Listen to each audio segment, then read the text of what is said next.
to Music 239, Intro to World Music. This is the iCourse version of this course, which means that the courses are all already recorded and you're watching them either on your iPod or your computer or maybe on a DVD. Because of this, it's very important that you keep up with the work, and the syllabus is designed to help you do that. So we're going to spend a little time going over that syllabus today. There's also the book, 5th edition, Worlds of Music by Titan, that you need to purchase, along with the accompanying set of 4 CDs that goes with that. So make sure you pick that up as well.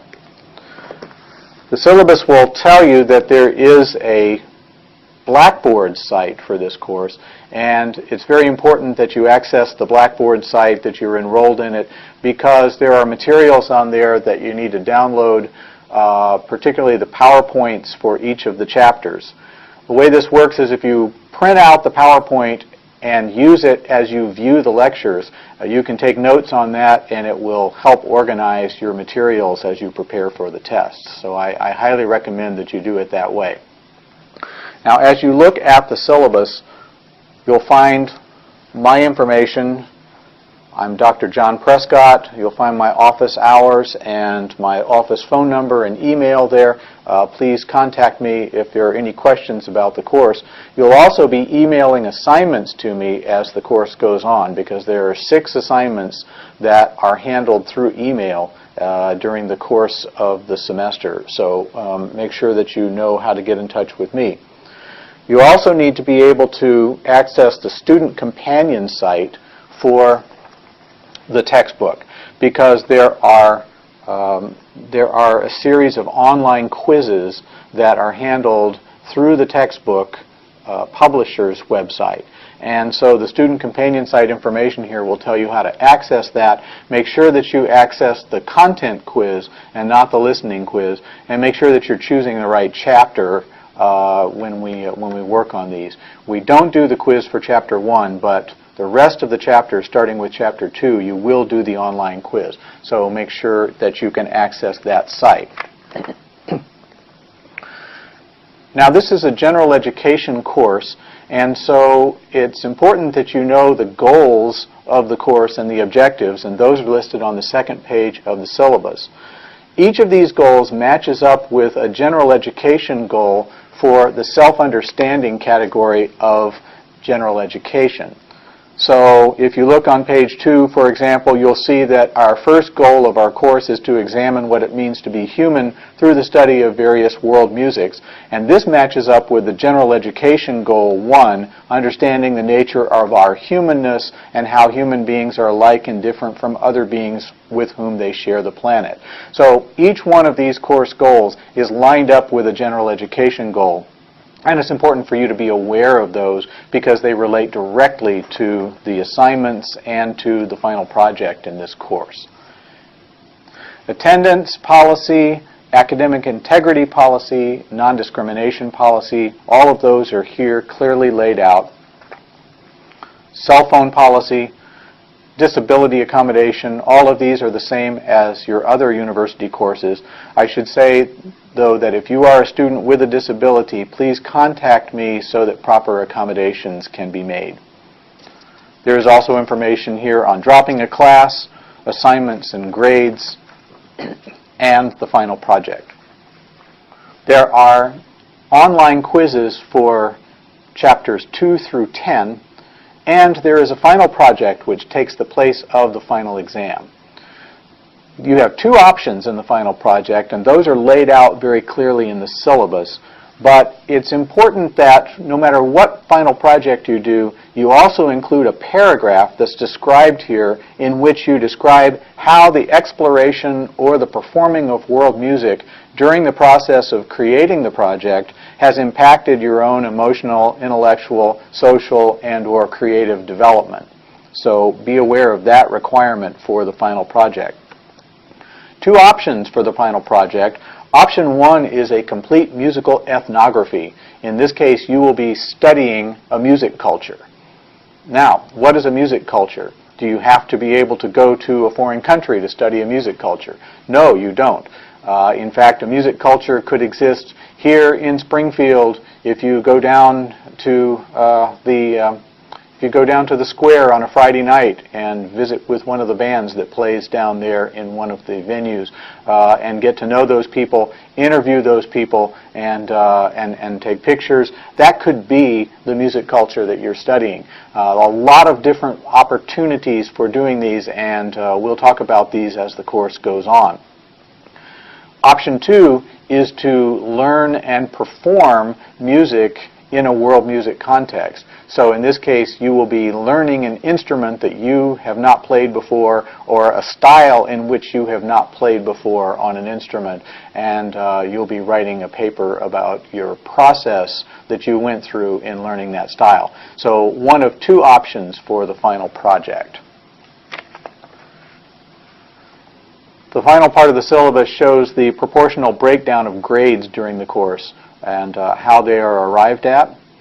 Your progress will be listed on Blackboard, so you can follow your grades there, and you can contact me if you don't see grades that you think you earned, or if there are incorrect values there. Make sure to let me know about that. Also in the syllabus, there is a bibliography showing a wide variety of sources that you can use as you work on your final project. One other thing that I'd like to alert you about is that this course has been filmed over the series of 5 years and with several different manifestations. And so as we go from segment to segment, I will sometimes appear to get younger and then older again. Sometimes I'll change shirts apparently in the middle of class. So just be aware that we had to do that because of filming and because of the amount of time that the course has taken. And so just bear with me on that. So let's press ahead and look at the reading assignment that was due for today. We're going to look at Chapter 1. And we're going to focus on 2 major elements here. What are the 4 components of a music culture? And can you hear and feel the metrical rhythm in the pieces you're listening to? After that, we're going to move on to Chapter 10, which tells us about what type of music you want to learn about. And specifically, what type of music do you want to study for your final project, for either your ethnography or the music that you want to learn to perform? So moving on then, we get into the whole issue of what a music culture is. Basically, a music culture is how some sort of culture creates music for itself. And you think specifically of music from other countries, other lands, right? You think of music from India, or you think of music from Japan, which we will certainly study in this class.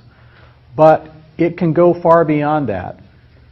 Music cultures can exist within your own communities, and they do. And those are the ones that you're going to have a lot easier access to studying in this class. Because unless you have a whole lot of money, I'm not expecting you to fly to Japan and study a music culture there and come back to write your paper. So in order to study a music culture, you're going to have to do something a little closer to home. There are lots of opportunities for that, and we'll talk about examples, but a music culture can not only be music from another country, but it can also be music in your own backyard. For example, if you are a member of a marching band, there is a music culture associated with that. If you're a member of a church choir, there's a particular music culture associated with that. And studying those particular music cultures can be just as valid as flying to Japan and studying taiko drumming. So be aware of that is a very broad definition of music culture and what constitutes a music culture as we move through this course. So the next question, to get even deeper, is what is music? How do we define music? and what is a soundscape? Okay? So you see some general definitions up here on the board. The soundscape is basically the music that exists, or the sounds that exist, I should say, in nature, or just in a natural environment. This room is a soundscape. For example, if you were very quiet, didn't say anything, can you still hear anything? Anybody hear anything? Buzzing of the lights. Anything else? Sorry? People's pencils writing, okay, yeah. Anything else? Cars outside, right? Some traffic noise coming through. All of those elements create the soundscape for this room, over which you hear me talking, you hear occasional people asking questions. So a soundscape is a natural environment of sound. Now, music is slightly different. According to your text, music is sound that is humanly organized. And there is a slight difference. Now, the first two examples on your CD set attempt to allow you to answer questions based on whether they constitute music or not. The first of them, and we're going to listen to just a small segment of this, but I urge you to listen to the whole thing on your own when you leave class today. The first one is a recording that was made back in the 70s by an ethnomusicologist in Ghana who went to mail a letter and heard the postal workers creating a composition by the sounds of the stamps when they canceled the letters. Okay, they made this particular rhythm, and then somebody else started whistling a hymn tune along with it to create the music that you hear on track 1.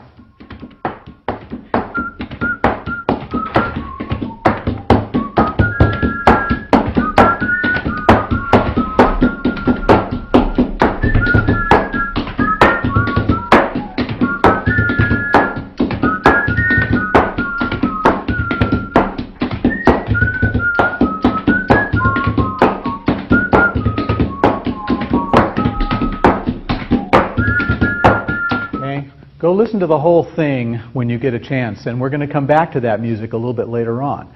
But by the definitions that we have up there, does this constitute music? Yes. Now some people might say, well, it's not really music because they were just using it to pass the time while they worked.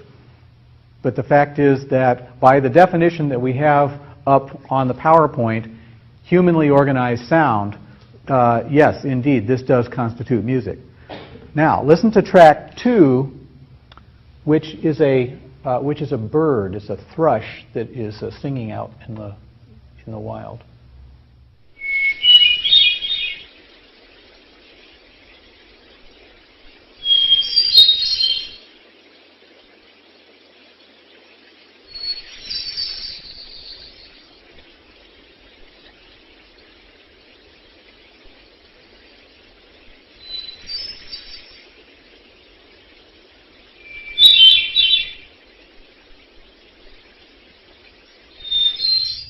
Is this music by this definition? No. Why not? It's not humanly organized. Because it's not humanly organized. Right. You did get a soundscape there, though. It sounds like there's a river flowing or some kind of water flowing in the background, and then the bird singing over the top. But according to the definition that we are given in the text, this is not music. Now, if you took that and you placed it into the confines of a composition that you were writing, then it becomes music. It changes it because a human has organized it. Now, you may or may not agree with that definition, but it allows you to begin to think about the issue. Well, what do you think about that? Do you think that this wood thrush music is not music because it's not humanly organized? Start to think about that. Make those decisions on your own. That's what this course is all about, is to get you to think about music and culture and society in ways that perhaps you have not done before. So sometimes it's not easy to separate sound and music, and opinions are going to differ on how that works from one person to another. Next, we need to talk about patterns in music. All of life is generally made up of patterns in some way, and music is a reflection of that.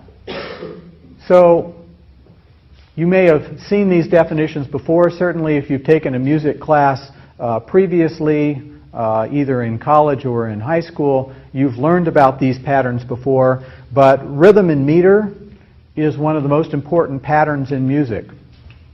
Recurring accent pattern. Something keeps happening over and over again. Melody. Principal tune made up of a succession of tones. Okay, a melody. Harmony. Generally consisting of chords that accompany the melody. Form. The structural arrangement of musical ideas. So there might be an A idea and then a completely different idea which you could label B, and then maybe it comes back to the A at the end. ABA is a very common form structure in music. So all of these are important musical elements, and we'll be making reference to them as we work through the materials of this course.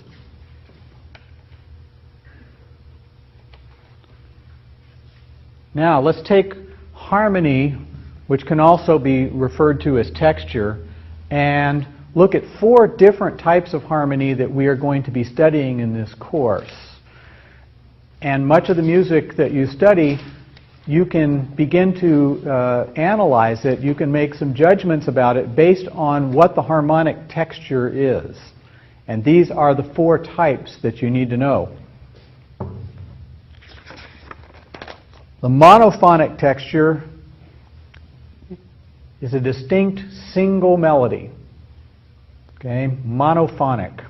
Just one melody being sung by everybody that's performing. Homophonic texture takes that single melody and it adds an accompanying harmony to it. So there might be a melody being sung or performed over the top, but then there are some chords that are accompanying the monophonic texture. So that becomes homophonic at that point. Polyphonic means that there is more than one melody going on at the same time. Okay? Polyphonic. The term polyphony is used to describe a texture that exists in this style. And finally, heterophonic, which consists of a single melody, but each instrument or voice performs it differently. So in some of the musics that we will study, there is a heterophonic texture going on where the single melody is being performed, but people are not necessarily together, or they're performing it with slight variations. Everybody has a slightly different way of doing it. Heterophonic texture. So be aware of these 4 textures as we begin to study this music. The next section, however, is not in the book. So you'll need to rely on your notes and on the PowerPoints to help you remember this information. This is ethnomusicological information. Ethnomusicology is the general term that is used for music study. People who study music of various cultures, ethnomusicology. And the ethnomusicologists have discovered ways of looking at musical instruments, ways of classifying them. It's also known as the Sachs-Hornbostel instrument classification system. Okay? The idiophone group is made up of instruments that have a vibration without strings or membranes. So if the instrument makes its sound by vibrating, but there's no string and there's no membrane involved. It's an idiophone. Examples include bells, instruments played with mallets, percussion instruments that are played with mallets, such as a xylophone, marimba. Those kinds of instruments are all idiophones, and all bells fall into this category as well. Second category is membranophones. These are instruments that have some kind of a membrane. All drums fall into this category. Membranophones. Third category, chordophones. These are strings. Okay. Instruments that are create their sound through the use of a vibrating string are chordophones. Aerophones, instruments that are consist of an air column. So all wind instruments, brass instruments, they all fall into the aerophone category. And one more in parentheses, because we won't really be studying it in this class, but it is part of this system, is the electrophone, anything that is created by the use of electrical impulses, such as a synthesizer. Not really part of this course, and that's why it's in parentheses. The top four are the ones that you really need to know as you begin to work through the materials in this class. Now, the lines between these instruments are not always easy to draw. Okay? There are some hybrids that fall into more than one category. For example, the tambourine falls into two categories because it has the membrane, which you strike in order to get the sound, but a tambourine also has little jingling bells around the outside. Right? If you've played a tambourine before, you've played it and then the bells jingle. So what category is that? Idiophones, right. Because you have a bell vibrating and you also have the membrane. So you have actually two different categories. They are membranophone and idiophone. Okay? What about the kazoo? How does that fall into two categories? Ariel, what do you think? The column of air is striking the membrane. Okay. Are you striking a membrane? No, sort of. Your airwaves are striking the membrane. Yeah, okay. Because a kazoo has a little piece of paper inside it that vibrates, right? So you're using an air column to make the sound, but the sound is being modified by the little vibrating piece of paper, which is a membrane. So you have a combination, in this case, a hybrid of the aerophone and the membranophone. So we're going to run into several categories of instruments that are hybrids like this and fall into more than one category. As we study these instruments, you're going to find a greater interest now in insider's words, context, and style. That means that getting inside the music culture that you're studying can be a very important thing. More about that in the next chapter as we get into chapter 10 of this book. Okay, now let's get back to ethnomusicology and back to our textbook. These four ideas come from the text. It is ways of looking at the cultural elements that surround and give meaning to music. Okay, and there are four components of a music culture. You will find this in Chapter 1. You'll find a lot more detail on it. So when you read Chapter 1, you'll find this. This information is good organizational structure for essays that you might write in this class on tests, and also for your paper. Okay, these are excellent categories to know about. Because as we study different cultures of music, we will look at ideas about music, activities involving music, repertories of music, and the material culture of music. Now, what are these four things? Right? What exactly does that mean? Well, in your text, as you read it, you will find that the ideas about music are broken down into four subcategories. So you can write this in outline form. It'll be real easy to study this information for tests that might come up in this class. Music in the belief system is essentially the role of religion with music. Okay? And no matter what religion you are associated with, or if you're not a religious person, you are aware at least of the fact that music and religion are inexorably tied together. And you know that from not only from our own culture, but also as we look at cultures throughout the world, many of them very ancient cultures, you will find that the role of religion on music is very, very important. Aesthetics in music. Essentially, is the music beautiful, and do you like it? And ultimately that comes down to a matter of personal opinion. Thing about music is that it is a very personal art, and everyone has his or her own favorite music that they like to listen to, and very strong opinions typically about music that they don't like to listen to. My son, for example, was listening to one of the CDs from your text and heard Bosnian folk music being performed, and when you hear it, you'll understand what his reaction was. It was like, that's the worst thing I have ever heard. Okay, well, it's just because in their culture, they don't have the same kind of ideas of consonance and dissonance that we have in our culture. And so while it might sound to us like the worst thing we've ever heard, in their culture, it sounds beautiful. It's a matter of opinion. Context for music, okay? Context for music are very important. Why was this music written? What was the context behind its creation? In general, our society tends to consume music rather than creating it. Okay? More and more, you watch people who say they like music means that they own an iPod and they walk around campus listening to it. They like music. Okay? It doesn't necessarily mean that they create music or that they perform it.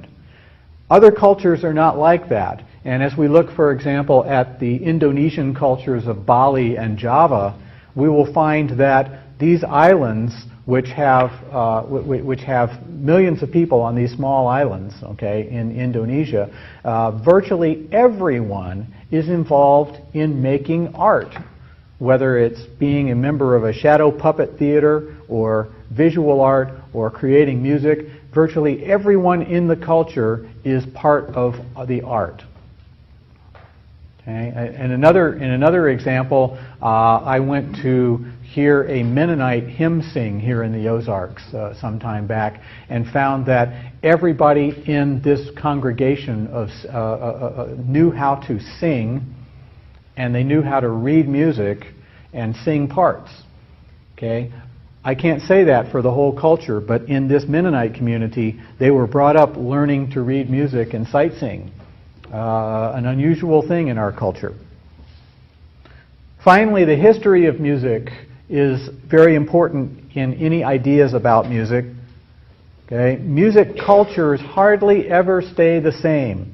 They're constantly evolving. So it's important to know about their history in order to understand their present. And most of the cultures that we're going to study are some kind of a hybrid, an overlapping of the music that has been around historically for a long period of time and music that has been imported from outside. And there is a combination effect going on. And that's one of the things that we'll study as we continue working through this course.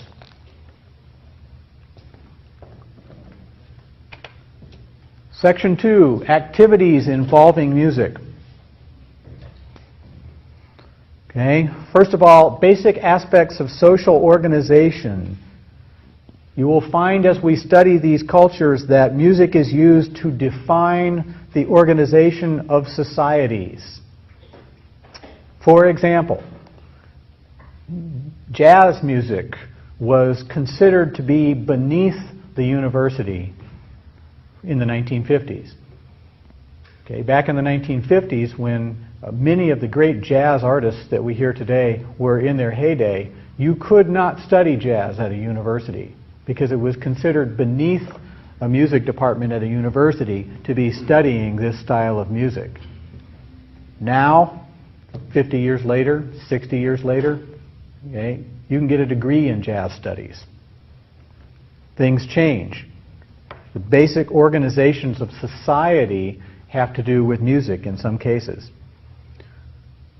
The status and role, okay? What is a person's status, their role in the community because they are a musician? And that's going to change from one society to another. There are different music cultures for virtually every kind of instrument that exists. And the culture of a string player in a symphony orchestra is completely different than the culture of the brass players in the same orchestra. Okay? Completely different culture. What is the status of the person that is a musician in their society?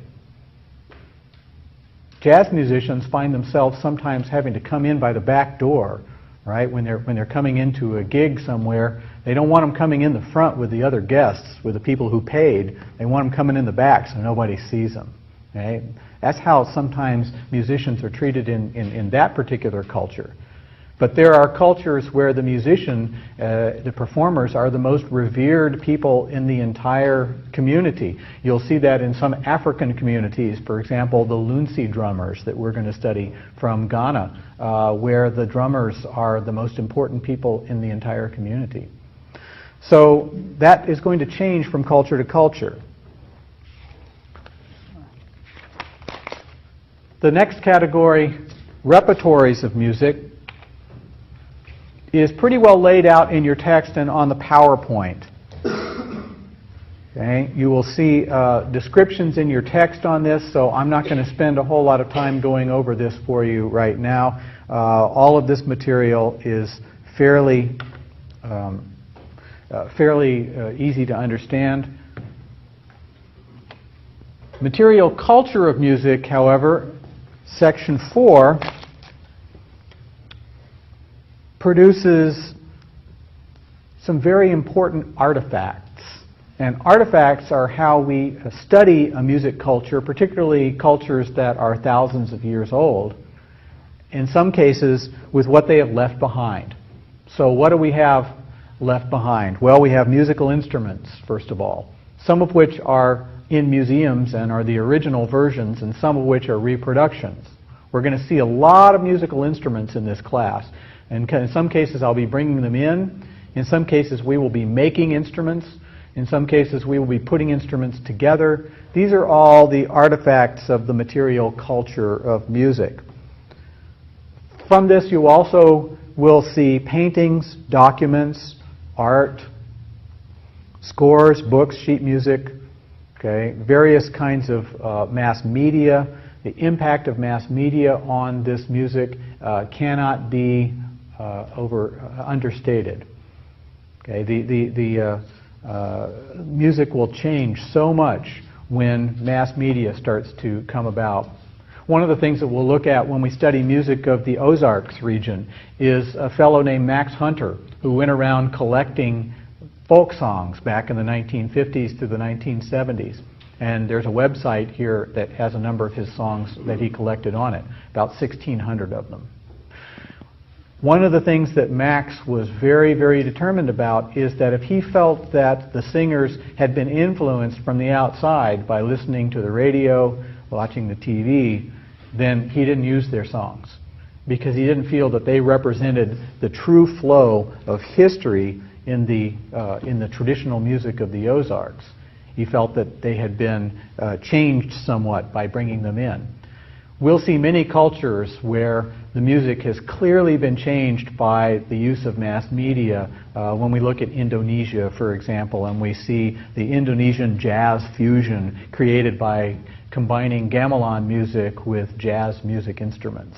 There's a lot of very interesting things that happen. But as people who study music, we have to be very careful about making sure that we're aware that the influence of mass media has in fact occurred. Okay, let's move on to some general principles of world music. We're going to actually study this in our next session. Okay, general principles of world music. You will You'll see this in your PowerPoint and also in the book. Music cultures are dynamic rather than static. Music hardly ever dies out. Okay? So it gets overlaid with other types of music. Music is also used as a controlling force, particularly in religious and political uses. We will see that significantly as we work through this course. Ethnocentrism, generally not a positive element. Okay? Not only to say, well, our music is better than the music of this culture. The music of my culture is better than the music of this culture because it's mine. It's not generally a good principle. The other thing to think about is the type of music I like is the best type, okay, because I like it. Or the first version of this piece I heard is the best one. That's ethnocentricity. Think about that. Try to avoid that kind of principle. Next time we'll start to look at some scale forms that we will be studying as we work through this course. And we will see you all then. Thank you very much for your attention today.